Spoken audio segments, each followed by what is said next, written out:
Chapter 3.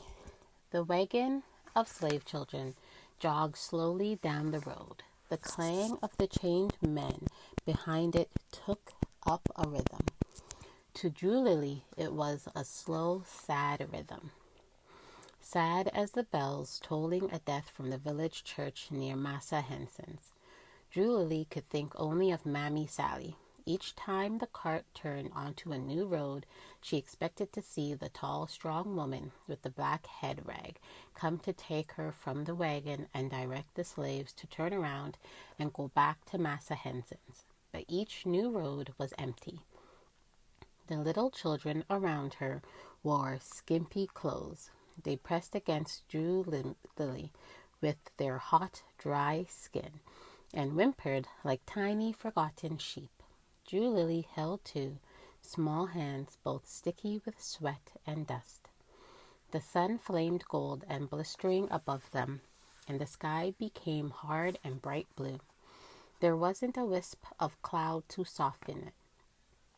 Drew Lily saw the white man who drove their wagon wipe his forehead with a large blue cloth. The brim of his hat hid his face, but his neck was red with sunburn. He cracked his whip over the plodding horse. The fat, oily man behind them snapped his whip over the backs of Ben and Adam and Lester, who shuffled along with their chains. The cart jogged past green cotton fields and spreading tobacco plants. Slaves chopped along the rows with their hoes, just as at Master Henson's. Drew Lily wondered if they would stop in one of these fields. Why did they go on and on? Where was this deep south she heard the slave traders mumbling about? The sun streamed when it reached the top of the sky and poured down rays of heat over the earth. The children stopped whimpering. Their mouths were too hot and dry for sound.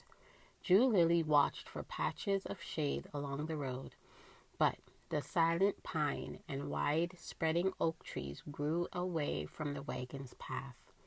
The children asked for water. Drew Lily wanted water, too.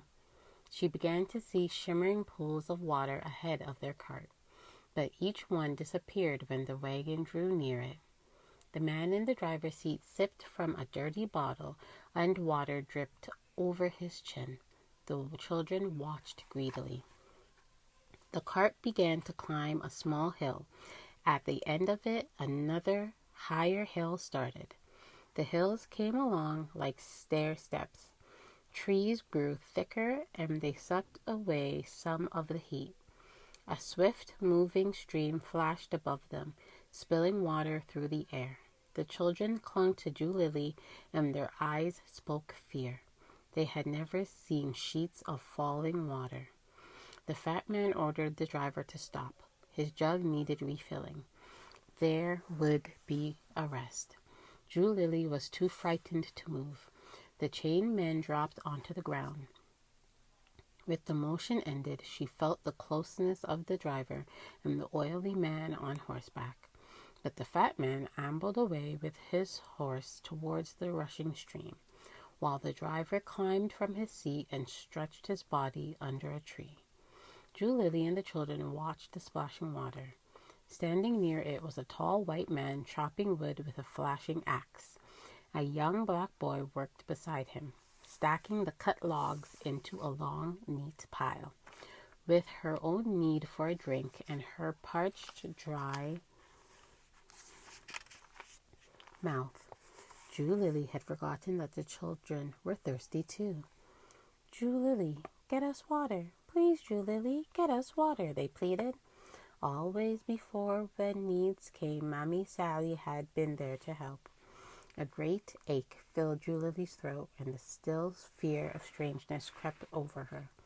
The fat white man was strange and cruel. The falling water was strange and frightening.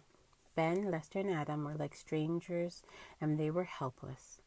Only Lester, the mulatto, raised his head with the same angry eyes. Drew Lily saw blood on his legs where the chains rubbed back and forth.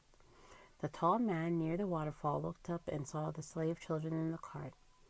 He dropped his axe and began walking towards them, motioning for the boy to follow. There was no whip in his hand.